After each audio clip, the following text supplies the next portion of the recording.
Borges hizo un ciclo de conferencias en el año 77 en el Teatro Coliseo de Buenos Aires, un ciclo de conferencias a lo largo de un mes, que fueron pues más o menos pues 2 a la semana, una cosa así,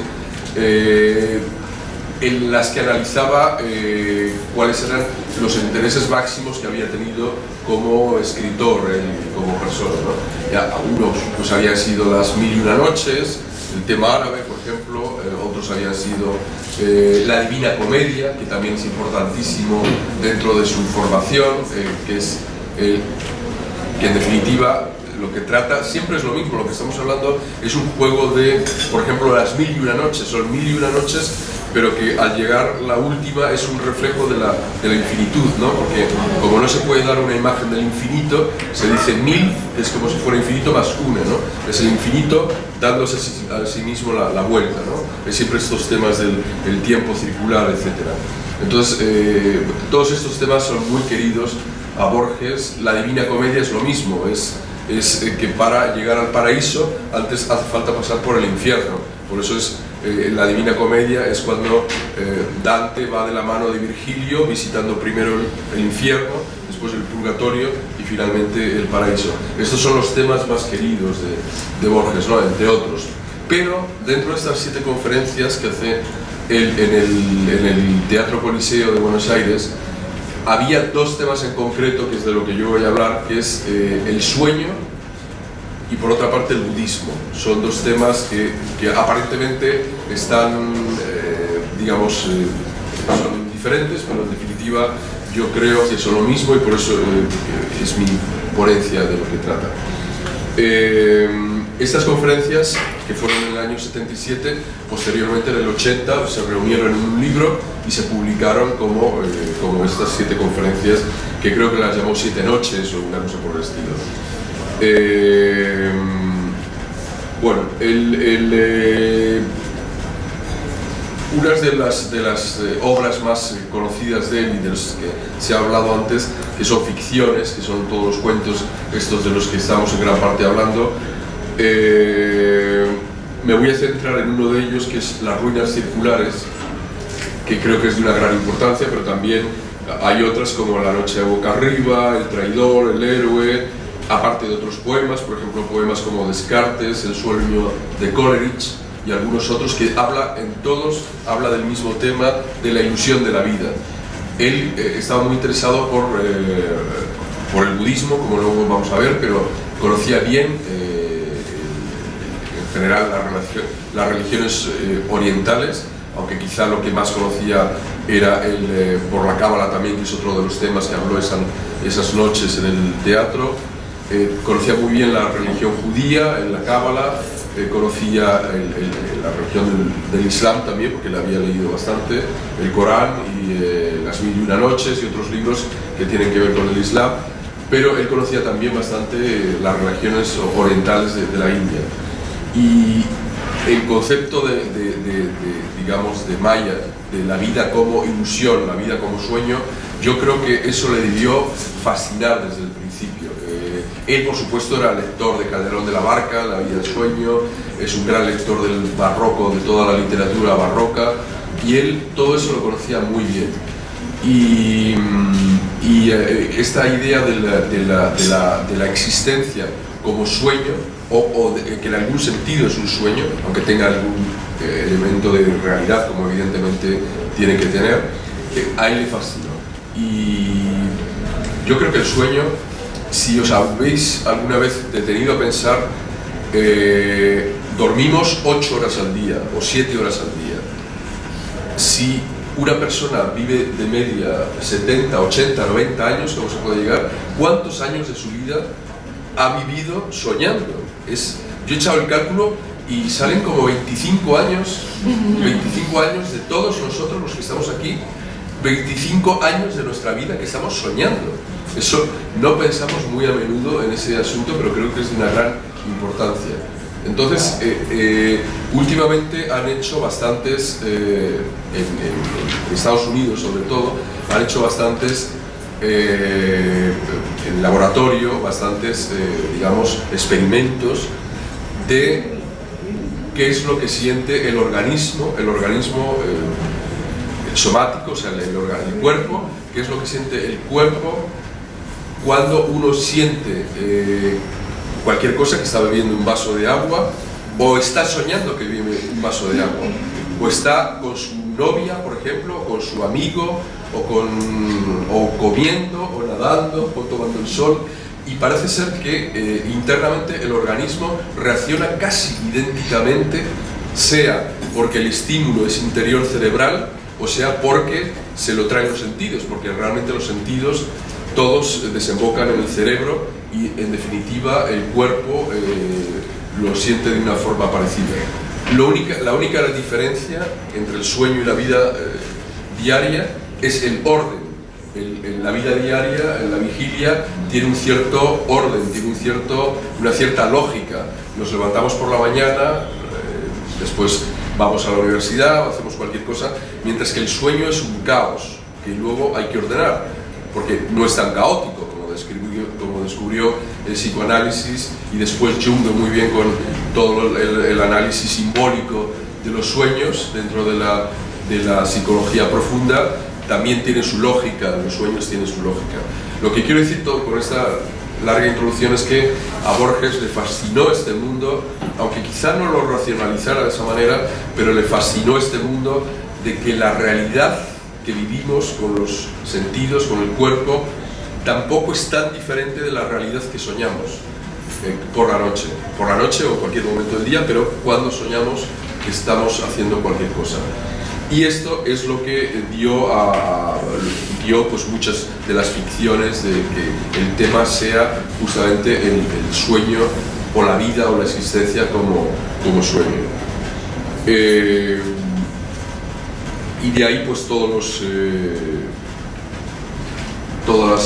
como digo, que casi todas las ficciones, no voy a relatar ahora todos los nombres de las ficciones, pero casi todas tienen de alguna forma que ver con el tema de la realidad y de la ficción. Todo esto, claro, parte también filosóficamente, parte del mundo platónico. Como sabéis, Platón, la idea de Platón en sus grandes libros, sobre todo en la República, cuando describe su idea del cosmos y de la formación del cosmos, es que existen dos mundos: un mundo ideal, que es el mundo de las ideas, que está más allá del cambio, y un mundo que es el mundo que vivimos hoy día, que vivimos con nuestro cuerpo, que es el mundo que cambia a lo largo de los años. Por eso su obsesión también del tiempo como algo de pasado, presente y futuro, o trascender el tiempo, es decir, el tiempo eterno o el tiempo circular que está más allá de los cambios del tiempo. Son temas muy ligados unos a otros, ¿no? Lo del mutasem, que es la identidad, pero ¿dónde? También en el tiempo, en el decurso del tiempo. Entonces, todos estos asuntos, tiempo, sueño, ficción, identidad, están profundamente ligados entre ellos, ¿no? Entonces, lo que estaba diciendo el mundo platónico, según la visión de Platón, existe un mundo ideal cuando Dios crea, el creador, de alguna forma, crea el universo. Entonces hay un universo, digamos, que no cambia con el tiempo, y hay un universo sublunar que está debajo de la luna, que sí que cambia con el transcurso del tiempo, ¿no? Entonces él, yo creo que conceptualmente se adhirió o está cercano a este mundo platónico de los dos mundos, que hay un mundo real de cosas que realmente tienen importancia, que es el mundo de las ideas, de los conceptos, y hay un mundo que digamos que es muy perecedero, que es el mundo del día a día, del transcurso del tiempo. Dentro de ese esquema yo creo que él concibió esto. Bueno, una de las ficciones de la que sí quiero hablar, porque es justamente ese tema, son las ruinas circulares. Sabéis que las ruinas circulares, que también es un cuento un poquito difícil de comprender, pero que en definitiva se resume en que una persona que llega a un templo cerca de un río nota que que al pasar por las llamas, por el fuego, no se quema, no le pasa nada. Y entonces se da cuenta que es que está siendo soñado por otra persona le está soñando.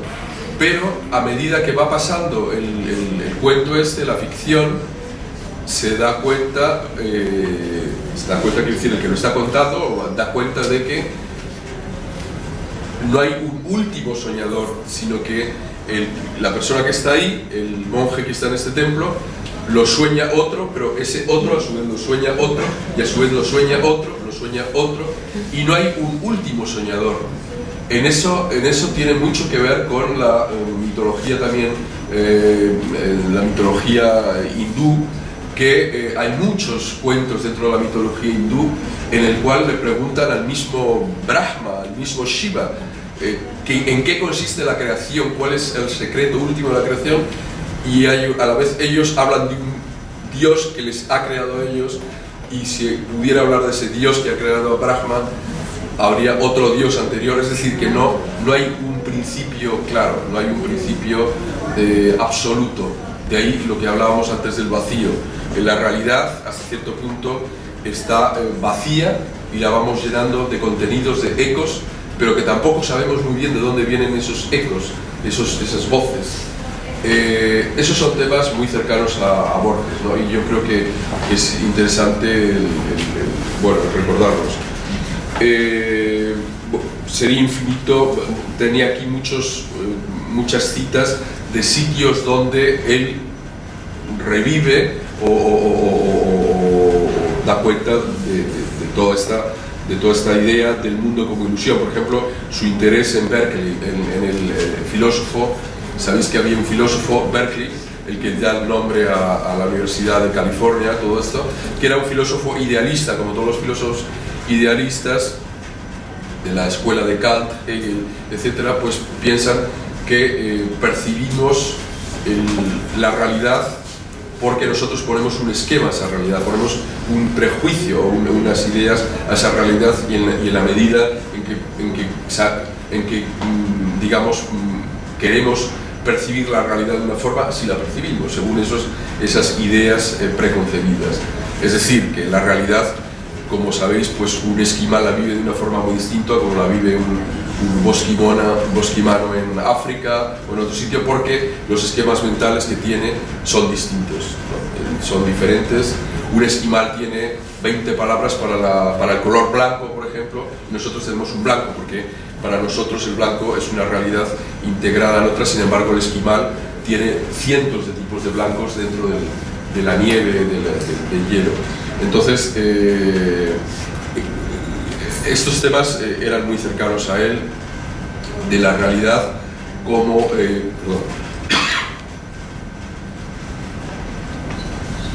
de la realidad como esquemas previos de conocimiento. Disculpas, pero tengo un catarro de los aires acondicionados justamente. Otro filósofo que le influyó mucho y que también estaba en relación con la India, como es conocido, era Schopenhauer.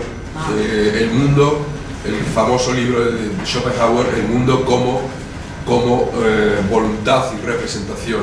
Es decir, justamente lo que estaba diciendo antes, el mundo lo percibimos en la medida en que tenemos una voluntad de percibirlo de una forma y nos hacemos una representación de ese mundo concreto.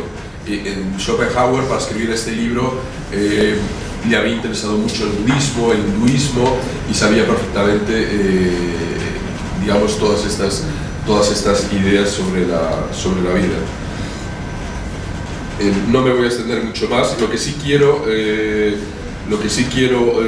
leer es alguna frase de la conferencia, porque estas noches que he dicho antes en el Teatro Coliseo eran unas conferencias que él dio sobre estos temas de las 1001 noches, la Divina Comedia, y una de las conferencias era sobre el budismo. Pero otra vez dio en Buenos Aires también otra conferencia sobre el budismo únicamente, como una conferencia aislada. Y ahí sí quiero leer alguna cosa, alguna frase textual de esta conferencia sobre el budismo. Decía que creo que hay dos causas fundamentales. La primera es la causa por la que a él le interesaba el budismo, la causa de la tolerancia en el budismo. Antes ha hablado alguien justamente de la tolerancia en el budismo, del valor ético del budismo. Él habla del rey Ashoka, del rey primero que se convierte al budismo y hace del budismo una religión, digamos, del Estado, una religión estatal.